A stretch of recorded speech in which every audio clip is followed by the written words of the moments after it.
Well, hey guys, this is Brian. I'm actually coming off my first 5 days at the Oklahoma State Fair, and I've gotten off to a pretty great start for myself. I'm up quite a bit over last year. So I've had a couple people ask me if I would throw out a video for some of the things that I was doing a bit different that I thought had really helped lead to some of the improved results that I've been seeing right now. So I thought I had a couple thoughts I might be able to share with y'all. At this point, for the opening 5 days, so Thursday, Friday, Saturday, Sunday, Monday in 2018, I sold about $17,000. For 2019, between myself, ROR orders, and some post-dated orders, I've actually sold about $30K within that same window of time. In fact, I've actually already sold my results for the Oklahoma State Fair last year in 2018, this year within those first couple days. And so I definitely went in with a little bit of a different mindset and some different layers to my preparation, and I feel like it's made it not just better results, but really just a much more positive experience. I feel like even before I had sold anything, I was still going into the fair set up for just a better experience of working the fair. So there were 3 areas that I really wanted to focus on. I'll try to keep this as quick as I can. First off was average order. Second off was mindset. And third was about doing a better job of creating a buying atmosphere as opposed to a selling atmosphere. So just kind of go over those with y'all here. When it comes to average order, last year my average order was actually $544 for the Oklahoma State Fair. And my shift average was like $32.50, a little more than that, but somewhere in that ballpark. Now this year so far, my average order has gone up from $540 to over $850, and my shift average is just under $6,000. I'm not quite doubling what I was doing, but you know, I'm up a really large percentage. And so when it came to the average order, you know, the big thing for me is this year, I've just been focusing on the simplicity, savings, and how logical upgrades and bigger packages are. So that's kind of like the drum I beat with all my clients that I've been talking to. It's just simple, it's gonna save you a ton of money, and it's super logical. I mean, it just makes sense. And I don't think this is unique to me. I know this is what everyone does at their best, but I just think I've done a much better job this year for myself of being more consistent in the way that I frame it. You know, every year there's at least one talk in our state fair prep that really kind of resonates with me, and it doesn't mean it's the best talk, but it's one that just kind of gives me what I needed. And this year, Seth's talk on upgrades, you know, he was like outside at a state fair, like FaceTiming, and the video kept cutting out. But it's really fantastic. And I got to tell you, I've used lines from that with both new customers, and I've really used those lines with past customers to really, really great effect. Just kind of meeting them where they're at. And I can't tell you how many times I've shared with customers one of Seth's lines about, oh my God, you know, if you love to cook, this is going to make it so much more fun and enjoyable. But man, if you hate to cook, it's just going to make it so much easier, and you're just never going to have to shop for this nonsense ever again. And it's just it's a framing device, but by using some of those lines early on, you just get a different level of open-mindedness from customers. So a lot of the stuff that I was saying before, like I don't think what I'm saying throughout the majority of my scripts are very different from last year, but the framing devices that you can use in some of those quality questions and those great one-liners, they really help create a better context and a better foundation that leads to more open-mindedness from customers to just engage with you on a really different level. I think one of the biggest takeaways I had from Seth's talk, and I don't really think this is something he said, but it was more what I walked away from, was that upgrades are much more about like a concept than a script.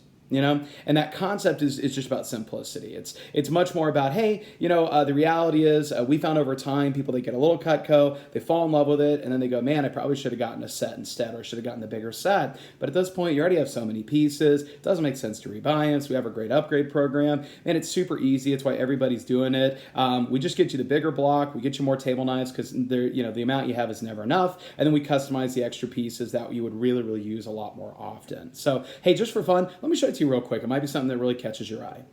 And like, I mean, that's it. So it's just like that really simple, low key. It's not high pressure, and it's got enough interest and engaging. But from the very beginning, they understand they understand why. They understand why we have it. It's because people don't want to have to rebuy pieces, and it just makes it super, super simple for me. I think part of this also is just being much more responsive to the answers that people are really giving me. You know, I've tried to be really much more in tune and really good active listening. I had a customer I worked with on Monday, and you know, I sold him a flatware chest. And during rapport, I'd asked them about, just any trips or things they've done this year.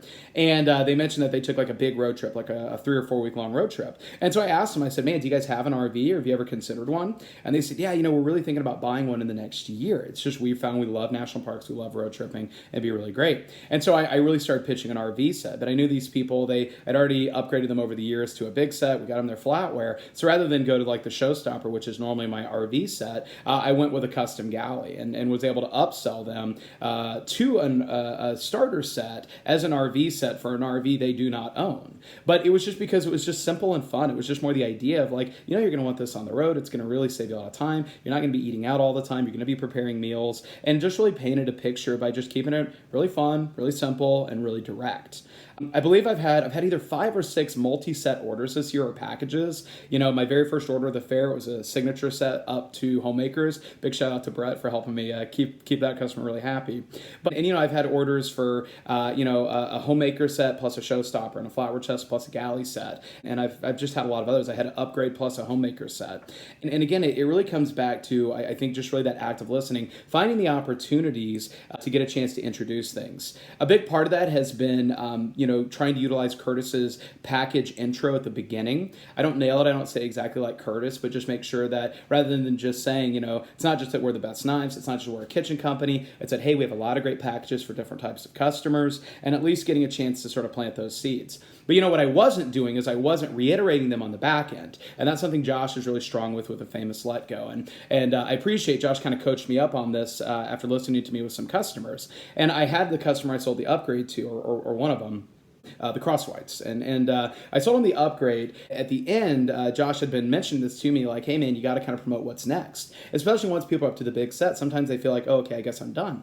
And I said, hey, well, the exciting thing is next time I see you guys, I really can't wait to show you our other packages. We have our Forever Flatware. We have our cookware. We have our family program where you can buy additional sets at a discount. And just sort of referencing these to just plant seeds for future conversations. And, she made this offhand remark like, oh yeah, one of these days we'll probably need some stuff for the lake house. And so, of course, I try to take that opportunity to say, oh, hey, why don't I at least show you what's possible? It'd be really fun to get a chance to see. And she was like, no, we're good. Okay, well, she ended up coming back a couple hours later with her mom and just wanting to buy a paring knife. And since she had come back, though, it really, because I had added that to my famous Let Go about mentioning packages and talking about really what's next with that customer. In her case, she said, once you need the paring knife, I said, oh my gosh, Connie, hey, just for fun, I got to at least show you this really quick. Let me at least show you, because I would hate for y'all, when you do buy your set from me next year for the lake house, I would hate for y'all to miss out on, hundreds of dollars in savings. I would feel like a jerk if I didn't at least let you know, hey, can I take just like 1 or 2 minutes to at least show you what's possible if by doing those orders together, like what kind of savings I could offer you. Does that mean you have to do it? We'll just get you the paring knife, but at least I'll feel better. So that way I know I did right. At least I showed you your options. I'd hate for you not to know your options. And by the way, her mom in the wheelchair just literally like pops her in the arm and goes, yeah, don't make him feel bad. At least let him show you. It doesn't hurt to find out. She's like, yeah, I guess you're right. And just by just knowing the direction to go through some quality questions and planting seeds, I was able to move into it in a very confident, but really just fun and low-key way that really fits my style and my personality. I got to tell you, one of the things I've gone back to, I think has helped my average order, is just cutting more food. Guys, cutting stuff is fun. It's really fun. We cut leather, we cut pennies, but I've gotten back to cutting way more potatoes. I've probably gone through a bag of potatoes. I mean, it's just one of those like smaller bags, but I probably cut through a bag of potatoes over that 5-day period of time. And, back in the day, I know we used to cut we cut everything. We took an ice chest and cooler, and now we know we don't need to do that, and we got just down to potatoes. And a lot of you guys have gone to where you don't even cut potatoes. And so in my mind, I think I was like, oh, okay, well, we used to cut a lot of food, and now we know we don't have to, so we just cut potatoes. And then I think I've seen some of y'all go, oh, well, we don't really have to cut potatoes, so I guess now that's just what we do. And I think I went in that direction more just because I saw other people doing it, and it's sort of become this weird challenge. And God bless y'all. Some of you guys I sold $80,000 with half a potato, and I mean, that's fine, but that's just not me. It injects life and fun and positivity when people are using the product. And so for me, I found that's actually been really, really helpful. So I'm going to lean into that. I don't care. A bag of potatoes is, it's $3 and I sold 30 grand. Who cares? Let's cut all the potatoes they want to cut, honestly. But just that package focus, it's just the dialogue now, because I've been able to make it so much simpler. A customer came up and they're like, oh man, I really think we need one of those cutting boards. And I'm just like, oh my gosh, that's actually included in our upgrade package. Let me show it to you really quick, just so at least you know your options. And then locked him into an upgrade, and it was like a 1600 CPO. Added a mat or two on. So the first big part has obviously been the average order. Second part's really been about mindset. During the roundtables at the all-day meeting, I hope you guys enjoyed them because they really helped me a lot. I remember sitting down with Josh and I asked him, how do you really go into those first few days? Because I feel like it's really easy to do one of two things. Either some people just go in and they treat it like every other show they do, when it's just not, and we know it's not. Like one day at the fair is like a weekend at another show. Or they go in, but like they're so amped up that like they're trying too hard, and and they have to like settle into the right routine. And I've talked to Carlton about this. I do this. He kind of does this. A lot of us, I think, do this. And I'm not throwing Carlton under the bus because I'm the king of this. Like I give away my first order. And so Josh really got a chance to talk about how he just has certain rituals. Like he goes up early. He has to be in that space. He sets his knives up. And I think for me it was the same thing. I just had to find a way to replace some of that anxiety or stress that can come across just because we know what's possible, and instead of transferring that to just enthusiasm for what's possible. And I know it's easier said than done, but for me it was really just about creating a couple rituals, creating a couple habits, getting back into sort of that rhythm and discipline for me. And instead of focusing on anxiety of I gotta sell this, I gotta have a big day, I gotta lead the team, I'm the coordinator, I'm one of the coordinators. No, I get to. It's not a God, it's just it's a different way of looking at it. And it's allowed me to just be a lot more zen about things, but still be myself. Everything on setup just seemed to go wrong. But one of the things I was most proud of with the team is I joked that I felt our collective blood pressure stayed really, really low. And that's the way I've tried to be as much as I could throughout the fair. I think the commitment I made to myself was that I decided this year I wasn't going to have fun because I was selling a lot. I was going to sell a lot because I was having fun.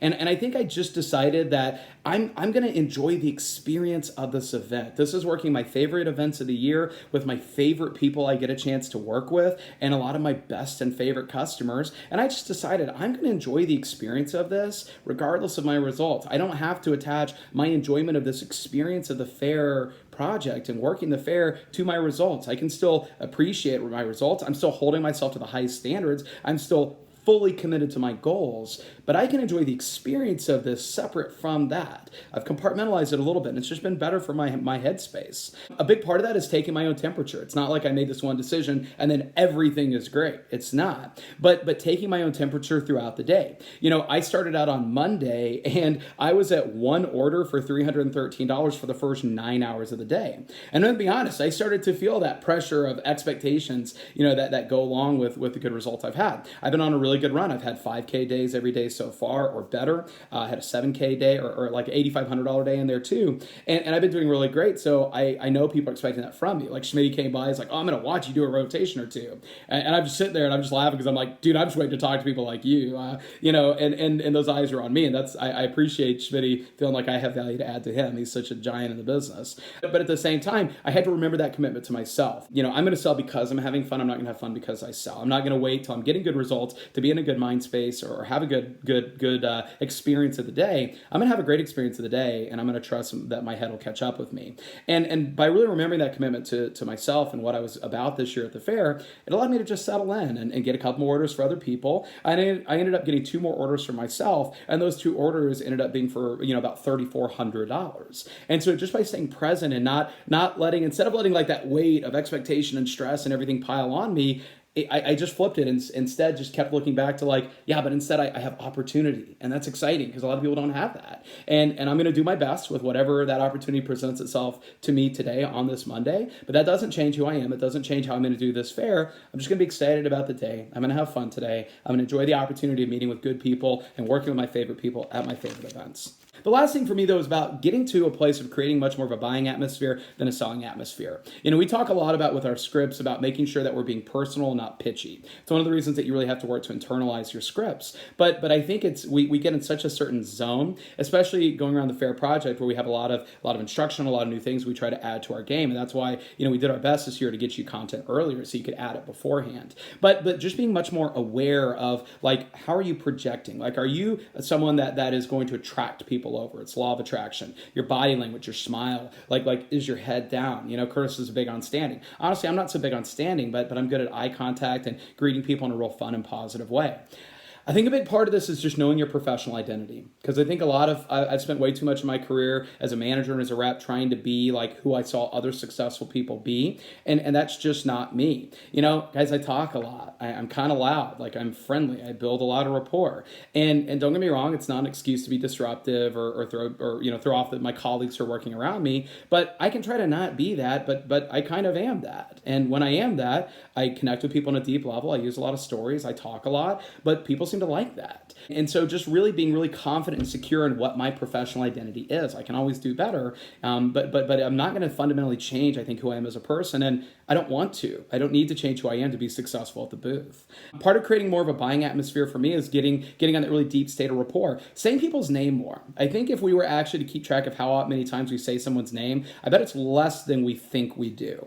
Making sure that when I'm with two people and I have Mrs. Jones who's really into this and Mr. Jones who's not negative, but he's just like, whatever she wants, but trying to engage with them more. With the partners, just asking them. Like I had a customer saying, she was super into it. They're getting a homemaker set. But I asked him, I said, hey, Don, out of curiosity, I know like this set is for her, this is her set. I said, but man, like out of these pieces, which two or three would you use the most? And he's like, I probably would only use these two. I was like, yeah, but hell yeah, Don. These are going to be your favorite knives ever. Like, like you've been using crummy knives forever. You're going to love the experience of these two knives. And she's going to be so happy you hooked her up with the rest of them. And it's just little things like handing him knives more and getting him that guy that's like one step behind her to get up there and engage with me and have proximity and closeness. And I find it makes a really, really big difference. Again, cutting more food creates a buying atmosphere. It's not me telling them how much they're going to enjoy the experience of this or me just painting a picture. It's them seeing it for themselves. Using stories, videos, and pictures to help them visualize what's going to make a big difference. I can't tell you how many times I have a bunch of the social media images from Miriam saved on my iPad. I can't tell you how many times I've shown the image of the spatula spreader. It's one she did, and it's got like, in quadrants. It's got like cutting an avocado and lasagna and doing a sandwich and icing a cake. And they're just like, I don't know what to use it for. I was like, oh my gosh, here's some of the things we do with it. And it only takes like 8 seconds. And they're like, oh my God, I do that stuff all the time. I'm like, holy crap, that's why this is like one of my favorite pieces. That's why we got to have this in your set. So again, it's amazing how just sort of little things like that can really add up and make a big difference. One of the other things that comes down to listening to people also is just making sure that I'm not letting what people could get screw up what people are willing to get. I had a couple come up on Monday that I sold a homemaker to. And the lady was just like, I just need 2 good knives. All I need is maybe 3. 2 good knives, 3 good knives. And the husband was like, yeah, but we've had our set forever and it sucks. We should just get something good. This is after I'd already gone through the basics with them. And so he wanted to get a set. She just wanted a few knives. Well, I worked with her just methodically. I customized a homemaker. I built value in the pieces. I showed how like, hey, and I even made a joke. I was like, honestly, Miss Jones, I can't wait to see you spread peanut butter with that paring knife because that's going to be a hell of a trick. And, they both kind of laughed. I'm like, maybe you use the chef knife instead. It's bigger, but please God don't. And so, we worked our way up to a set. As soon as I got their commitments on that homemaker, though, he immediately goes to the complete set. And this guy had a $5,000 watch on. And I mean, this, like the money was nothing to them.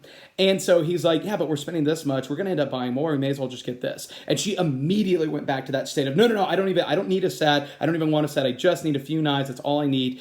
And in the past, I think I would have leaned in too hard because I knew I had him on the idea of a bigger set. The money wasn't the issue. And that's not an excuse to not do my due diligence or not try to work through those objections or get her up to that place. But even after doing some of that, she wasn't there. And so I think I would have tried too hard. I would have tried to force an option that just wasn't right for her. And she was getting frustrated because she wasn't being heard. Okay, he meant well, but he wasn't listening to her. And I could have maybe ramroded it through, but then I just become one more guy in this situation that is not listening to her. And so I worked my way down. I said, look, honestly, I said, Don, you are going to want that. I said, I get it, and I'm going to be excited to hook you up. When you're ready, I'm going to do an upgrade. We're just going to get you what you're missing. I'll give you credit for the block. I go, but this is the Jill set. Like, this is the Jill set. And I had to lean in and get on her side. And I go, Cutco doesn't make this. This is the Jill set. Jill designed this set. And she literally just all of a sudden, she like she went back to that happy place. And because again, it wasn't like me versus her husband. She like kind of hit him in the arm. She goes, yeah, you don't want me to get the Jill set? And he immediately just diffuses and he laughs. He goes, nope, I couldn't dream of not having you get the Jill set. I was like, but you're right. I go, here's the deal. You are going to want more. I go, you got to buckle up, Jill. You're going to want more knives. Okay. So you're going to end up with that, but I'd rather get you what you feel great about today. And she's like, okay, yeah, I do.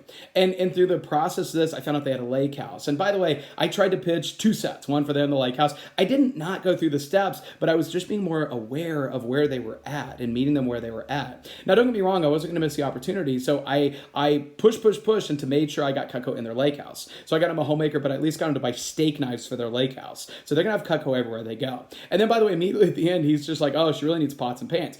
I did a cookware demo, I went through it, but it still wasn't quite happening. But we planted so many seeds, and I didn't ever let it get to a place where, because I had dollars in my eyes and I saw this bigger opportunity, there's times I would have missed out on like a $1,600 order because I was trying to force a $3,000 order. And she wasn't there. She wasn't going to do it. I tried. And so, but being aware of that. Don't let what people could get interfere with what they're willing to get. I think the last thing for me is just permission-based closing. This is kind of my philosophy on sales. But permission-based closing allows you to offer really big options in a non-committal way, just to sort of take their temperature, but then drop down very quickly.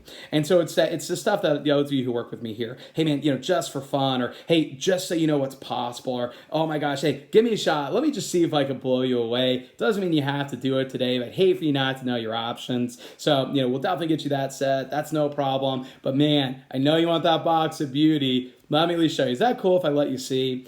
And when you do it in this very fun, engaging way, it's not like, oh, you have to see this. And there's a lot of lines y'all use that are great, but if the delivery isn't right, it comes across, overly assertive. Like I've heard some people on the team use, Josh has a great line, the more you buy, the more you save. And so, but I've heard people use it where they're almost like chastising someone, and they're getting their homemaker, but they want the flatware. Like, well, hey, the more you buy, the more you save. So like, if you don't at least look at this now, you're really going to pay a lot more later. And if they're not going to do it now, though, all you're doing is almost just telling them, you're almost disincentivizing them buying it later, which if they're not going to buy it today, you want them to buy it later. So you got to think long term. So I think permission-based closing, just getting an okay to present the option, but doing it in a really fun and light way. It's okay to present things hypothetically, but then once you find where you get that glimmer in their eye, then you laser in, and you can be as confident and assertive as you need to close the package that's right for them. The idea of permission-based closing, it's really just more about discovery. It's about using those kinds of lines to help you identify what those real things are and just dive in with them, And I've got to say that by getting a chance to go through that, it makes a big difference. When you have the one person who's into it and the other one who's not, I literally ask them, I'll ask the partner who's not super into it, hey, is it okay if I at least show her this? Because, she was just really curious, and I would hate for you not to know your options. Is that cool with you if I at least take one more minute just to let y'all see, just so you know it's possible? And after the one person's already said, yeah, I want to see that, I'll, just turn my attention to them. But it's engaging with both of them. And I think, guys, it's just that friendliness is underrated, and being approachable is the right way to go. So I don't think that my answers need to be everyone's, but these are the things that I've done that have really helped me out and almost double my averages. And so, again, focus on a buying atmosphere, not a selling atmosphere. Take your temperature to make sure that your attitude and your mindset is where you want it to be. It doesn't have to be where Brian's is, but where you want yours to be. And then the last thing is taking concrete steps to increase your average order. Hopefully this helps, and I can't wait to crush the rest of the fair season with each and every one of you.